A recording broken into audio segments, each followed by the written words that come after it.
Yo, what's up, everybody? Welcome to Wingo World. I am in Kodiak, Alaska, currently in the Shelikoff Lodge, right next to my bunkhouse.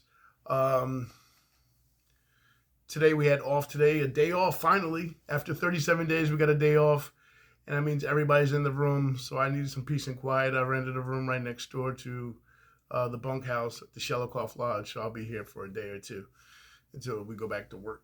Um, it's been a crazy week, yo. It snowed a bunch of times. I slipped on the ice and banged my head pretty hard. Um, One of my roommates got sent home, and there's a bear running around the front of the building. So it's just been a crazy week. But today we're going to talk about dollars and cents. I told you I was going to let you know what I make because you need to know what's available to be made. Also, you need to be aware of the trappings of making this kind of money because you got to. I'm talking dollars and cents and not pennies and nickels and dimes. I'm talking common sense. So let me just explain as I go through. I'll let you know what I'm talking about because you got to be smart. All right. So when I first got here on the 1st of February, we didn't work for a whole week. The boats were going way out to the fishing grounds. They were just getting started. The fishing grounds were over 15 hours away. So we didn't work until the second week. We had an orientation the first week, maybe 2 hours and 2 or 3 hours. They paid us for that. So the first week we didn't work. The second week we did work, and I wrote down some notes to give you the figures so I don't have to, because I don't know how to screenshot it, show my Paycom or whatever. So the first week we didn't work. The second week we did work, and it was the amount. We worked 42 hours straight time because 42 and a half hours straight time because the 2.5 hours for the orientation the week before, then the 40 hours that week. And then we worked an additional 13 and a half hours overtime. So that check that for that pay period was only $1,147. So it was only basically 1 week's worth of work. 1,147 was the gross on that check. But it was still nice to actually get to work because we sat around for a whole week doing nothing. We were wondering, like, what's going on, what's the dealio and all that, but it came through. The second week, the second pay period, we worked 125 hours over the 2 week span. And so there was 80 hours straight time and then 45 and a half hours overtime. And that check grossed $2,676. So you see that the money's starting to build up. That's $1,300 per week. Not bad, but still we wanted some bigger numbers, and so be careful what you wish for, right?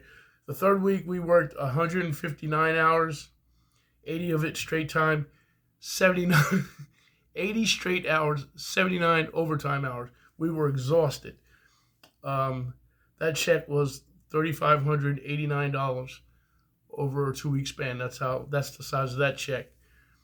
So we were actually making some serious money to make $3,600 in 2 weeks. That's worth the trip. That's when you're like, all right, we're making money. And that was the last check I received. The pay period's ending today, and since we have today off, I'm not going to match that number, but my next check will still be over $3,000. So you can see there's money to be made, right? You're going to put in a lot of hours. 160 hours over 2 weeks. That's a lot of hours. You're doing 80 hours straight time, 80 hours overtime. That's a lot of hours. And those are only 12-hour days. So just imagine if you go to a fish plant that requires 16-hour days. Some of those places you got to do 16. It's mandatory. This place is only 12. So if you're doing 16-hour days, you're going to make a lot of money. But some people may consider it blood money because that extra 4 hours can take an extra toll on your body. So you have to decide what it is you're going after and what you're willing to sacrifice to do it. Now, the common sense part of it is if there's no boats, there's no fish. If there's no fish, there's no work. Unless you're lucky enough to get on the cleanup crew or the dock, because those guys always work. Cleanup crew and dock always work. Sanitation and dock always work. But they don't always, those teams aren't very big, right? So if there's no boats, you're going to sit around. Like the first week we were sitting around, there was no boats. But dock and sanitation were working, right? So you got to keep that in mind. You can't say, oh, I got a 6-month contract and I'm going to make X amount of dollars. It depends on what you're fishing for. It depends on the weather. It depends on the boats. It depends on your tanks, what you got in the tanks and all that. So you can't really say how much you're going to make. I can only tell you what is possible to make.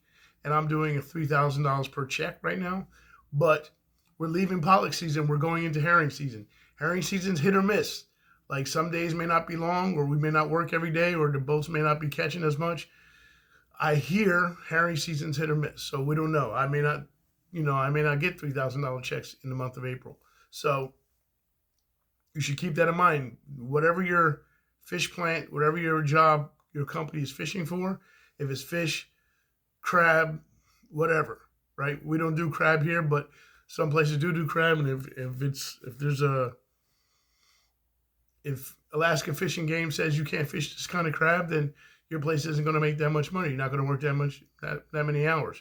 If they say you can't fish for salmon, then your summers are going to be slow, right? Because you can't fish for salmon. So there's no way to really count on the money. You have to hope the boats come in with fish, and there's enough to process over 2 shifts, day shift and night shift. So we had a very good pollock season, and we're going into herring in the beginning of April, and we'll see what happens, right? But I'm doing all right so far. Let's say three paychecks, 3 paychecks over 6,000, 7,000. I'm happy with that. This next check will be over 3,000. So I'll be close to 10,000 4 paychecks. I'm happy with that. That's 2,500. 2,500 a paycheck average. I'm okay with that. But we have to see what herring season is going to do. And then here's another thing. The recruiters don't let you know because they may not be in the know, or they may just want you to get on without telling you. There's times where it's slow, like shift season change. So herring is going to be hit or miss, right? May and June are going to be so slow that some of the people here are going to go home for a week, maybe 2, maybe a month. In between, at the end of April and July, when we start working on salmon. Like some salmon seasons start earlier. Some fish houses do salmon season earlier than that. They start in May or June. We don't start until July. So May and June are going to be slow. You come in for a few hours, or you come in for a few days. So you're not going to get those big checks you've been counting on. You know? So when someone says, oh yeah, you got a 6-month contract, don't start multiplying hours because you don't know what you're going to work. That's the common sense of it. It's not up to you when you work. It's up to the boats. It's up to the fish that they catch. And it's up to the plant. If the plant has enough for 2 shifts or the next shift, then you're going to get called in. You get called in every day. They let you know if you're coming in or not. And every day they let you know if you're staying or not. Like some places have mandatory overtime. Some places have overtime that pops up at the end of your shift. These people are staying for overtime, whether you know it or not, whether you want to or not. So this place really doesn't ask you for overtime. It asks you who wants to stay for overtime, which is very nice. I appreciate that, because after 12 hours, you're like, yeah, I just want to go home sometimes, right? So there's nothing to hang your hat on as far as what my next check is going to be. It's up to the boats and the fish that they bring in and the processing cycle at the plant. So, but you see the money that can be made, and if you're cool with that, living on that fringe of when the boats come in, I get the work and I get to pay, and if you're okay with that, then this is something you might want to consider, because you'll have 1 or 2 or 3 or 4 or 5 great months, and one month might be horrible, but you'll still be averaging more than what you did if you worked at home, right? So keep that in mind. That's the common sense of it. Don't think you're going to make the same amount every week or every paycheck or every month, because it's up to the fish, it's up to the boats, it's up to your schedule, it's up to the plant, it's up to the processing cycle, all right? So I hope you keep that in mind as you apply. Some of you are coming out right now. Some of you are getting ready to come out for salmon season. Either way, if you're in Kodiak, I hope to run into you. This is Wingo World, at the Shelikoff Lodge. Talk to you later. Peace.